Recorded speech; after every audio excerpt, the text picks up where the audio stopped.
नमस्कार, मैं हूं आशीष और आप देख रहे हैं आशीष कॉमर्स क्लासेस। मेरे प्रिय साथियों, हम लोग अपने वीडियोस में चर्चा कर रहे थे कॉर्पोरेट अकाउंटिंग की। और कॉर्पोरेट अकाउंटिंग में हम लोग बात करने वाले हैं आज कि किस तरीके से किसी भी कंपनी का समापन होता है। कंपनियों के समापन के और भी वीडियो हमने पहले अपलोड किए हुए हैं, आप लोग उनको आराम से देखें और ध्यान से देखें, समझें। आज का हमारा वीडियो है कि किस तरीके से किसी भी कंपनी का समापन, जब वो कंपनी इंसॉल्वेंट हो जाती है तो दिवाला तथा शोधन अक्षमता संहिता द्वारा किया जाता है। आज का टॉपिक है दिवाला तथा शोधन अक्षमता संहिता 2016 के अंतर्गत समापन, यानी winding up under the insolvency and bankruptcy code 2016। यहाँ पे किसी भी कंपनी का वाइंडिंग अप किस तरीके से इंसॉल्वेंसी एंड बैंक्रप्सी कोड 2016 के अंडर में होता है, उसको हम लोग समझेंगे और जानेंगे। दिवाला तथा शोधन अक्षमता संहिता 2016 के अंतर्गत समापन। जब कंपनी के दिवालिया होने पर कंपनी का समापन होता है तो इस स्थिति में ट्रिब्यूनल एवं दिवाला तथा शोधन अक्षमता संहिता 2016 के अनुसार कंपनी के समापन की बात की जाती है। यानी जब कभी भी कंपनी क्या होगी, इंसॉल्वेंट हो जाएगी।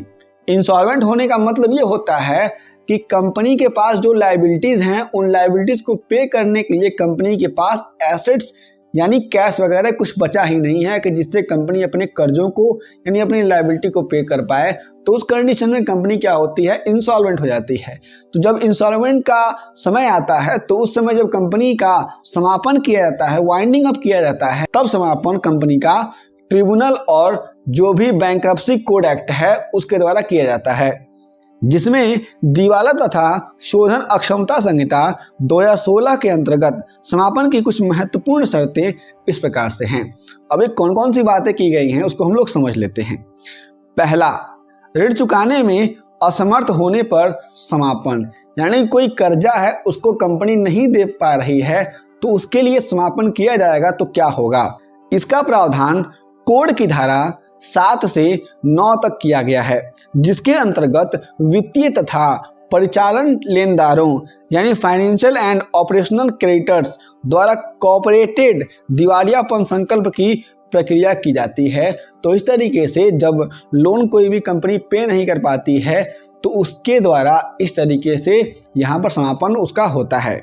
इस कोड के अनुसार दोष यानी डिफॉल्ट का अर्थ है कि ऋण का पुनर्भुगतान न होने पर चाहे वह पूरा हो या आंशिक रूप से जो कॉर्पोरेट व्यक्ति यानी कॉर्पोरेट पर्सन के द्वारा देय हो गया है। यहाँ पर ध्यान रखने के लिए महत्वपूर्ण बात यह है कि समापन की कार्यवाही वित्तीय रूप से मजबूत कंपनियों के विरुद्ध भी आरंभ की जा सकती है जो अपने ऋण को चुकाने में दोषी हैं। दिवाला तथा शोधन अक्षमता संहिता 2016 के द्वारा पहली बार इस प्रतिकार यानी रेमेडी को कंपनी के समापन में शामिल किया गया है। यहाँ पे समझने वाली बात है कि अगर कोई भी कंपनी हो, उस कंपनी ने क्या किया हुआ है, अपना कर्ज नहीं चुकाया हुआ है, लेकिन उसके पास एसेट्स वगैरह हैं, उसके पास पैसे हैं कर्ज चुकाने भर का, लेकिन वो अपना कर्ज नहीं चुका पा रही है। तो इस कंडीशन में जो भी इंसॉल्वेंसी और बैंक्रप्सी कोड एक्ट है उसमें यह प्रोविज़न दिया गया है कि कोड 7 से 9 के अंतर्गत ये प्रोविज़न दिया गया है कि उसके जो भी एसेट्स हैं उसको एक्वायर कर लिया जाएगा और उस कंपनी का इंसॉल्वेंसी कर दिया जाएगा और उसको वाइंडिंग अप में ला दिया जाएगा। इसमें लिखा गया है कि किसी भी तरीके से कोई भी कंपनी अब बच नहीं पाएगी। ये बातें समझनी है आप सभी को। यहाँ पे और समझाया गया है कि दिवाला तथा शोधन अक्षमता संहिता 2016 में ही पहली बार यह प्रावधान किया गया कि इस तरीके से कंपनियों का समापन हो सकता है। दूसरा है ऐच्छिक समापन यानी वॉलंटरी वाइंडिंग अप। भारतीय कंपनी अधिनियम 2013 की धारा 304 के अनुसार किसी कंपनी का समापन हो सकता है। पहला, यदि कंपनी के अंतर नियमों के अनुसार कंपनी का जीवन काल समाप्त हो गया हो या ऐसी घटना घटित हो गई हो जो अंतर नियमों में वर्णित है, कंपनी अपनी साधारण सभा में ऐच्छिक समापन के लिए ऐसा प्रस्ताव यानी रिजोल्यूशन पास कर देती है। यहाँ पे पहले में समझने वाली बात यह है कि अगर कंपनी चाहती है ऐच्छिक समापन, तो उसमें पहला कंडीशन ये होगा, यानी अपने अनुसार चाहती है कि हम कंपनी को अब चलाएंगे नहीं, तो या फिर तो यहाँ पर जो कंपनी का आर्टिकल ऑफ एसोसिएशन है, यानी जो कंपनी का अंतर नियम है, उसके अनुसार कंपनी का जो जीवन काल हो वह समाप्त हो गया हो। यहाँ पे आप लोग समझेंगे कि कोई भी कंपनियां होती हैं, वे कंपनियां क्या होता है किसी पर्टिकुलर वर्क के लिए स्टार्ट की जाती हैं और वह काम खत्म हो जाता है तो कंपनियों को समाप्त करने का टाइम आ जाता है। जो कंपनी के डॉक्यूमेंट, जो भी इंटरनल डॉक्यूमेंट्स है, आर्टिकल ऑफ एसोसिएशन उसी में लिखा होता है। और यहाँ पे आप लोग समझेंगे कि कंपनी इस स्थिति में क्या करेगी, एक रिजोल्यूशन पास करेगी सभा में, यानी प्रस्ताव पास करेगी कंपनी के समापन के लिए। बी यानी दूसरा है, यदि कंपनी ऐच्छिक समापन के लिए विशिष्ट प्रस्ताव पास कर देती है, यानी स्पेशल रिजोल्यूशन पास कर देती है, तब भी उस कंपनी का ऐच्छिक समापन हो सकता है। अब हम बात करते हैं आगे, दिवाला तथा शोधन अक्षमता संहिता 2016 की धारा 59 के अंतर्गत ऐच्छिक समापन। अभी हमने जो पढ़ा हुआ है वह ऐच्छिक समापन कंपनीज एक्ट के सेक्शन 304 के द्वारा है। लेकिन अब हम बात करेंगे जो भी insolvency and bankruptcy code act है 2016 का, उसका जो सेक्शन 59 है, उसके अंडर में किस तरीके से ऐच्छिक समापन यानी वॉलंटरी वाइंडिंग अप होता है किसी कंपनी का। इसमें कुछ बातें हैं, उसको हम लोग समझ लेते हैं। धारा 59 के अंतर्गत दो प्रमुख शर्तों का होना आवश्यक है। कौन कौन सी शर्तें हैं उसको समझिए।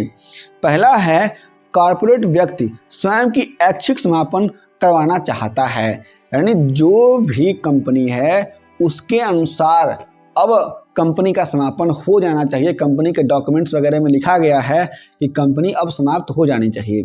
और दूसरा है, कॉर्पोरेट व्यक्ति ने कोई भी गलती यानी डिफॉल्ट ना की हो। आपको समझना है कि कंपनी ने किसी भी तरीके का डिफॉल्ट नहीं किया हो, यानी किसी का पैसा ना लिया हो या फिर किसी से फ्रॉड ना किया हो, तमाम तरह की बातें हो सकती हैं, कोई भी इलीगल एक्टिविटी ना किया हो। तो इस कंडीशन में इंसॉल्वेंसी कोड एक्ट उसे कहता है कि आप लोग ऐच्छिक समापन कर सकते हैं। यह आवश्यक नहीं है कि कॉर्पोरेट व्यक्ति कोई ऋण दे हो। यहाँ पर कॉर्पोरेट व्यक्ति है, न कि कॉर्पोरेट देनदार। ये बातें आपको समझनी है। अगला कह रहा है, तीसरा पॉइंट है कि धारा 59(2) के अनुसार ऐच्छिक समापन बोर्ड के द्वारा निर्धारित शर्तों के अनुसार होगा, यानी जो भी बोर्ड निर्धारित करेगी उसके द्वारा जो शर्तें होंगी उसी के अनुसार ऐच्छिक समापन किया जाएगा। चौथा है, यदि कॉर्पोरेट व्यक्ति एक कंपनी है तो निम्न प्रक्रिया को ध्यान में रखा जाएगा। यहाँ पे आपको समझना है कि अगर कोई भी कॉर्पोरेट व्यक्ति एक कंपनी है तो यहाँ पे कुछ बातें ध्यान में रखी जाएंगी। कंपनी के बहुमत वाले संचालक एक शपथ पत्र देंगे। जो भी कंपनी के बहुमत वाले संचालक हैं, कंपनी जिसमें कंपनी की ऋण चुकाने की क्षमता का उल्लेख होगा, यानी कंपनी कितने ऋण चुका सकती है, कंपनी ने कितने ऋण दे दिए हुए हैं, इन सारे की सारी बातों का जिक्र होगा उसमें। जो घोषणा पत्र दिया जाएगा उसके साथ अंकेक्षित वित्तीय विवरण तथा व्यापार के कार्यों का रिकॉर्ड तथा संपत्तियों के मूल्यांकन की विवरणी भी संलग्न की जाएगी। यहाँ पे समझना है कि जो कोई भी शपथ पत्र दिया जाएगा कंपनी के डायरेक्टर्स के द्वारा, उसके साथ जो कंपनी का ऑडिटेड फाइनेंशियल स्टेटमेंट यानी पीएल अकाउंट्स और जो भी बैलेंस शीट है वह अटैच्ड होगा। और उसके साथ साथ क्या होगा कि जो कंपनी की संपत्तियां हैं, कंपनी का जो भी वैल्यूएशन हुआ है उसका स्टेटमेंट भी उसके साथ लगा होना चाहिए। अगला कह रहा है कि घोषणा पत्र के 4 सप्ताह के अंदर अंशधारियों यानी शेयर होल्डर्स की सहमति ली जाएगी, चाहे वह सामान्य प्रस्ताव से या विशिष्ट प्रस्ताव से, जैसी भी स्थिति हो। यहाँ पे आपको समझना है कि जब कभी भी घोषणा पत्र दे दिया जाएगा उसके 4 सप्ताह के अंदर जो भी शेयर होल्डर्स हैं उनकी सहमति ली जाएगी। उनकी सहमति ली जाएगी कि क्या वह कंपनी को बंद करने के लिए राजी हैं कि नहीं है। यदि कंपनी द्वारा किसी व्यक्ति का ऋण देय है तो लेनदारों की सहमति भी आवश्यक है। अगर कंपनी को किसी को पैसे देने हैं तो जिन्होंने कंपनी को पैसे दिए हैं उनकी सहमति भी बहुत जरूरी है। यह सहमति उन लेनदारों से ली जाएगी जो कुछ ऋण के 2/3 मूल्य का प्रतिनिधित्व करते हों। अगला कह रहा है कि कंपनी ऐसे प्रस्तावों को रजिस्ट्रार तथा बोर्ड के पास सूचित करेगी। और इसके आगे है कि जब कंपनी का कारोबार पूरी तरह से समाप्त हो जाता है तो ट्रिब्यूनल को कॉर्पोरेट व्यक्ति के विघटन के लिए प्रार्थना पत्र लिखा जाएगा। यह कॉर्पोरेट व्यक्ति उस दिन से विघटित मान लिया जाएगा जिस दिन से ट्रिब्यूनल ने आदेश दिया है।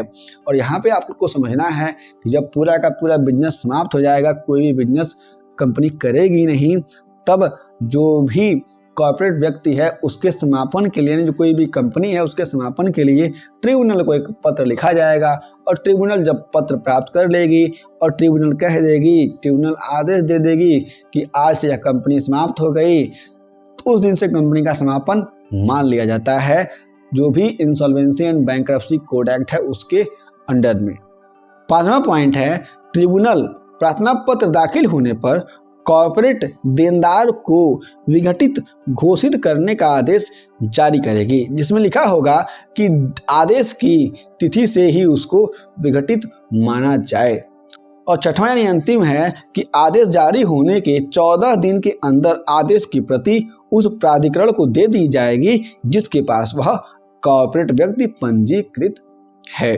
मेरे प्रिय साथियों, हम लोगों ने आज की वीडियो में समझा कि किस तरीके से दिवाला तथा शोधन अक्षमता संहिता 2016 के अंतर्गत कंपनियों का समापन होता है, जो आपके बीकॉम के सिलेबस से जुड़ा हुआ है, जो आपका कॉर्पोरेट अकाउंटिंग है या फिर कंपनी लॉ है।